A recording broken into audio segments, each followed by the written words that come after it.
Muy buenos días a todos y a todas, bienvenidos a Poder Ambiental. Estoy muy emocionado porque como ustedes pueden ver, estoy aquí con la doctora Julia Miranda. La doctora Julia Miranda es una leyenda dentro del medio ambiente. El Sistema Nacional Ambiental este año cumple 30 años y la doctora Julia Miranda ha dirigido en esos 30 años, durante 20, dos de las instituciones más importantes del sistema. Doctora Julia, bienvenida a Poder Ambiental y muchas gracias. Muchas gracias a ti por la invitación. Celebro mucho tu iniciativa de divulgar los temas ambientales en tu programa, en tu plataforma, en el esfuerzo que haces por llegarle a mucha gente con estos temas ambientales que son del interés de todos. Muchísimas gracias, doctora Julia. Sí, digamos, la primera pregunta es, desde su experiencia, trabajando tantos años en el sistema ambiental,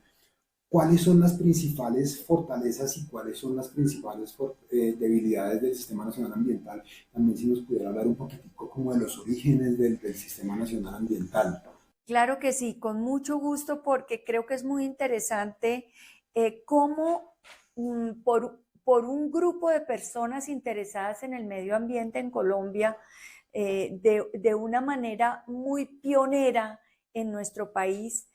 tuvo la fortuna Colombia de tener una reglamentación, una regulación y unas iniciativas trascendentales que hacen la diferencia incluso a nivel mundial. No muchos países del mundo tienen la fortuna de tener una institucionalidad y un desarrollo normativo tan interesante como lo ha tenido Colombia. Y yo creo que la historia se encargó de lograr eso y de conseguir que ese grupo de personas interesadas por el tema ambiental incidiera de una manera determinante en que esto pudiera ser así en nuestro país. Y quiero remontarme a 1987, cuando Margarita Marino de Botero era directora del INDERENA, una mujer brillante, entusiasta del medio ambiente, comprometida, hizo parte de una iniciativa global importantísima, que era la Comisión Brundtland. La Comisión Brundtland, recordemos, dio la definición de lo que es desarrollo sostenible para el mundo entero y sirvió de plataforma para los desarrollos conceptuales y normativos que aprovechó Colombia, porque entonces Margarita Marino y otro grupo de personas muy importantes como el profesor Julio Carrizosa Umaña, que ya había logrado la aprobación del Código de los Recursos Naturales en 1974. Entonces ya Colombia tenía un recorrido sobre los temas ambientales muy profundo y muy importante. Manuel Rodríguez Becerra y todo este grupo de personas, el Mono Hernández y Carlos Castaño Uribe, también Alegría Fonseca desde el Congreso de la República, y no quisiera seguir enumerando para no quedarme corta en nombres muy importantes de personas que hicieron historia, porque ellos empezaron a preparar la participación de Colombia en la Cumbre de la Tierra, que sería en 1992. Y en la mitad de eso ocurre pues la convocatoria a la Asamblea Nacional Constituyente, que resultó en la Constitución de 1991 de Colombia, con un contenido ambiental extraordinario, gracias a que ese grupo de personas traían un bagaje y una propuesta ambiental para nuestro país, reconociendo que Colombia es el país más biodiverso del planeta. Y por esa razón todas esas personas, científicos, técnicos, ejecutores y políticos, identificaron la necesidad de aprobar estas normas tan importantes en la Constitución de 1991, que hicieron de esta realidad jurídica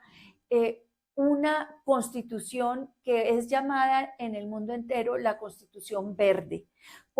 por reglamentar y por establecer derechos como el derecho fundamental al ambiente sano, tener capítulos, normas sobre el medio ambiente, sobre los pueblos originarios en nuestro país, sobre sus derechos, sobre los resguardos indígenas, sobre parques nacionales naturales de Colombia, y toda esa reglamentación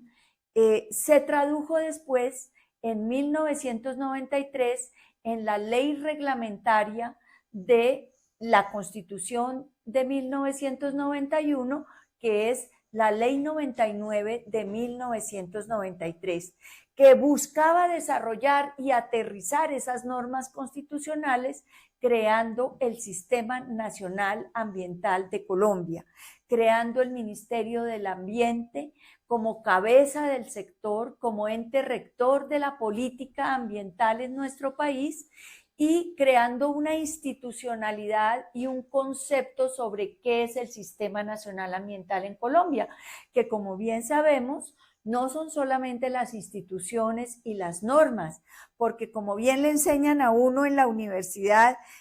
quienes estudian el Sistema Nacional Ambiental de Colombia, el sistema o el SINA somos todos los colombianos, las instituciones, las leyes, los entes de control, el Congreso de la República, la ciudadanía y todos los que tenemos una obligación de dar cumplimiento a esas normas ambientales establecidas en la Constitución, y que esta Ley 99 de 1993 logró plasmar en un marco normativo fundamental, creando, por ejemplo, además del Ministerio del Ambiente, las corporaciones autónomas regionales, que son las autoridades ambientales regionales, Parques Nacionales Naturales de Colombia como la entidad encargada de la administración y manejo de los parques nacionales en Colombia, que además por la Constitución tienen unos atributos importantísimos, son inalienables, imprescriptibles e inembargables. Y las cortes, la Corte Constitucional, la Corte Suprema de Justicia, el Consejo de Estado, han llenado de contenido esos atributos, estableciendo que los parques en Colombia son declarados a perpetuidad y que no se les pueden modificar sus funciones, sus objetivos y sus límites. No se pueden hacer más pequeños, por ejemplo. Entonces, entre la Constitución y la institucionalidad que crea la Ley 99 del 93, Colombia tiene unas herramientas legislativas para proteger el ambiente y su patrimonio natural que son únicas en el planeta. Después de que Colombia crea esa institucionalidad, muchos otros países han ido copiando el modelo colombiano, han ido desarrollando sus instituciones. Por ejemplo, países de América Latina tan avanzados como Chile no tuvieron Ministerio del Ambiente sino hasta hace muy poco, y no sabían cómo manejar sus áreas protegidas, si ellas pertenecían al Ministerio de Comercio porque atendían a valores como o servicios como el ecoturismo, o si tenían una prioridad de conservación del ambiente. Eso lo ha venido dilucidando otros países a través del tiempo, pero Colombia lo tuvo claro muy pronto, precisamente por ese liderazgo de esas personas, por ese desarrollo institucional, porque verdaderamente en la Cumbre de la Tierra Colombia tuvo un papel preponderante, porque unas personas responsables, comprometidas, conocedoras, se prepararon debidamente y pudieron aportarle a la Constitución del 91 y pudieron llevar a la Cumbre de la Tierra unos aportes supremamente importantes. Doctora Julia, entonces digamos que en ese recorrido que ha tenido el país, que ha sido muy enriquecedor, ¿qué ha salido bien y qué ha salido mal? Es decir, ¿qué cosas deben mejorar de ese Sistema Nacional Ambiental? ¿Qué cree usted? Sí, yo creo que el gran reto de Colombia es implementar esas leyes magníficas. Nos hemos quedado cortos en la aplicación de esas leyes, en la implementación. Sin embargo, pues el avance ha sido muy grande, no lo podemos desconocer.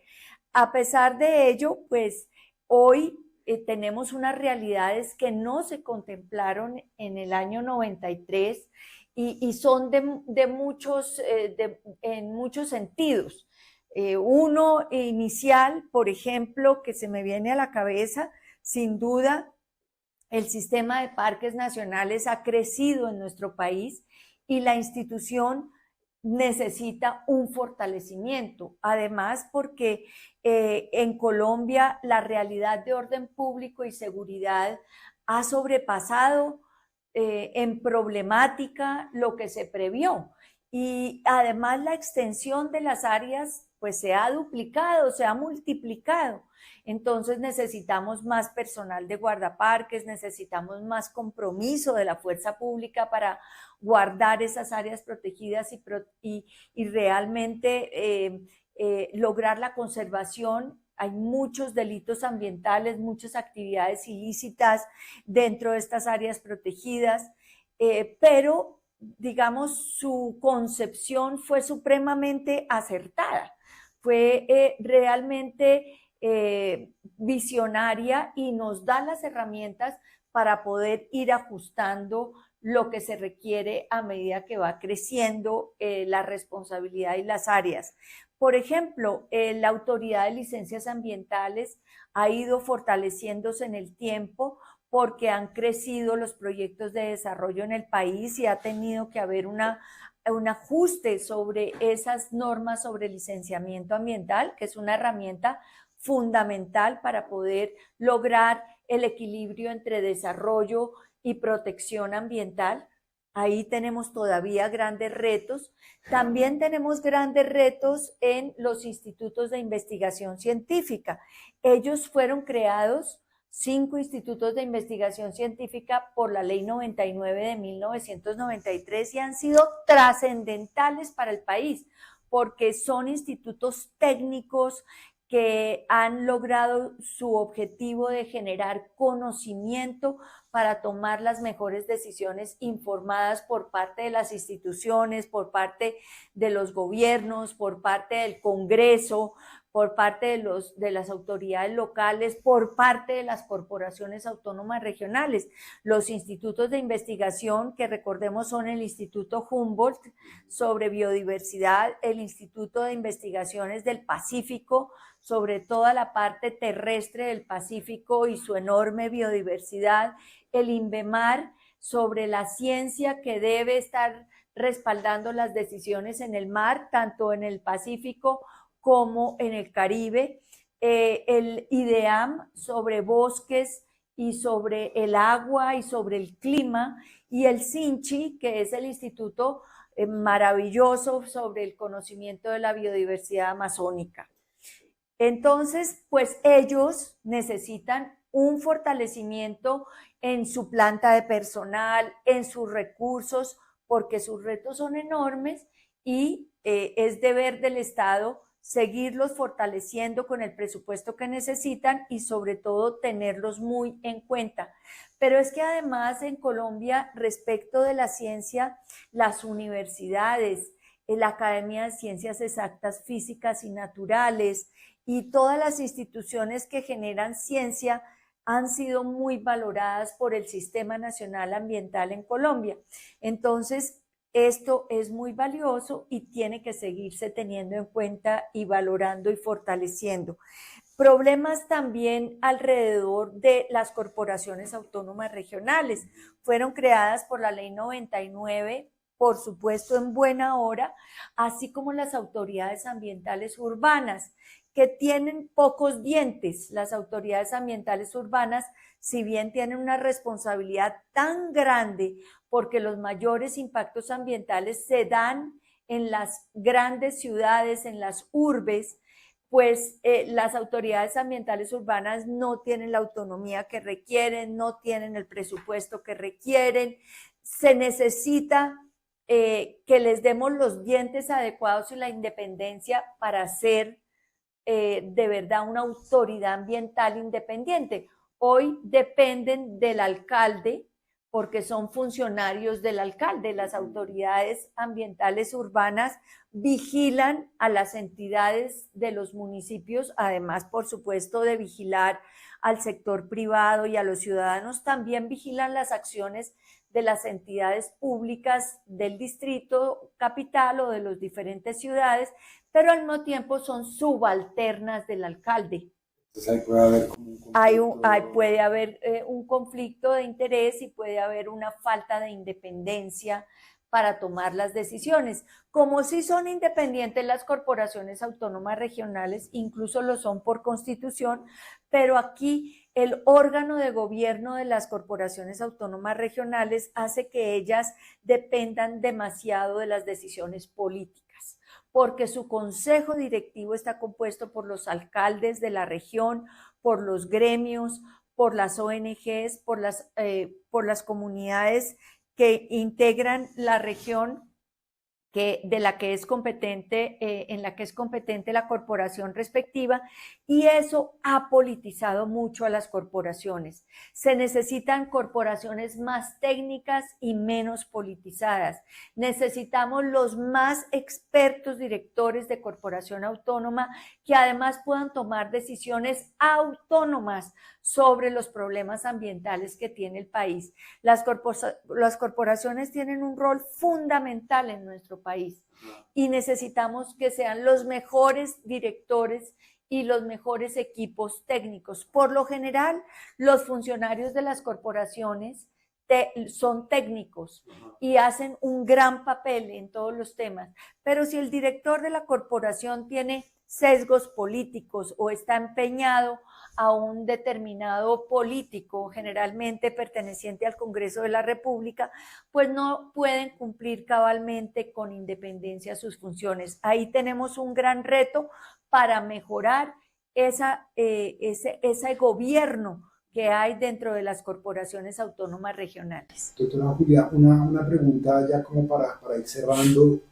¿Usted cuál cree que es el papel de la comunicación dentro de lo ambiental? Yo pienso que nosotros, las personas que trabajamos en el medio ambiente, a veces somos muy técnicos y cuando hablamos pensamos que todo el mundo nos está entendiendo.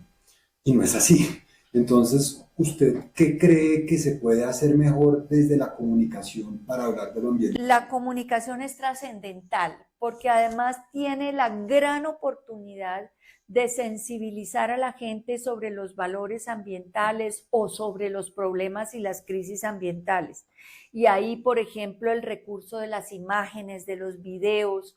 es supremamente valioso, más las explicaciones que le lleguen a la mayor cantidad de gente posible, porque los temas ambientales nos tocan a todos, pero a veces son, como tú bien dices, demasiado técnicos y no se comprenden cabalmente. Entonces, llevar en un lenguaje adecuado esa comunicación es fundamental y ahí hay una gran responsabilidad. Casi que se une esa responsabilidad a la educación ambiental, porque desde los medios de comunicación la educación ambiental es una herramienta muy importante para llegarle a la gente, para informarle, para sensibilizarla, para además lograr comportamientos que mejoren los resultados en medio ambiente. Y por ejemplo, en una ciudad como esta, lograr que la gente aprenda a separar los residuos en su casa,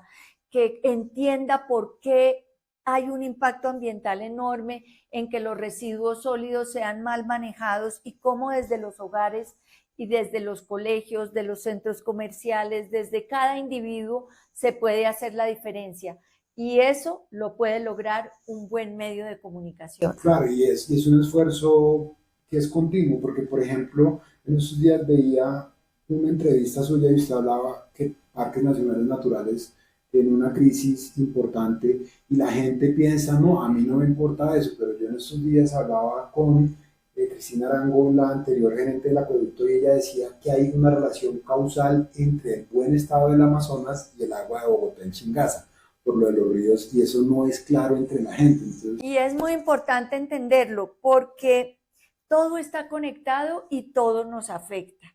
Entonces, la crisis climática, por ejemplo, es algo que hoy es el principal problema que tiene el planeta, la tienen los colombianos, lo tienen los bogotanos. Y como bien te decía ella, esa crisis climática está conectada y la crisis de agua de Bogotá o de la región andina con la crisis en la región amazónica, la deforestación, que es el mayor problema ambiental que tiene Colombia, sobre todo en el Amazonas, que va a incidir por la crisis climática en la permanencia de esos bosques. Y sin esos bosques, la región andina no tiene agua, porque como bien tú lo acabas de explicar,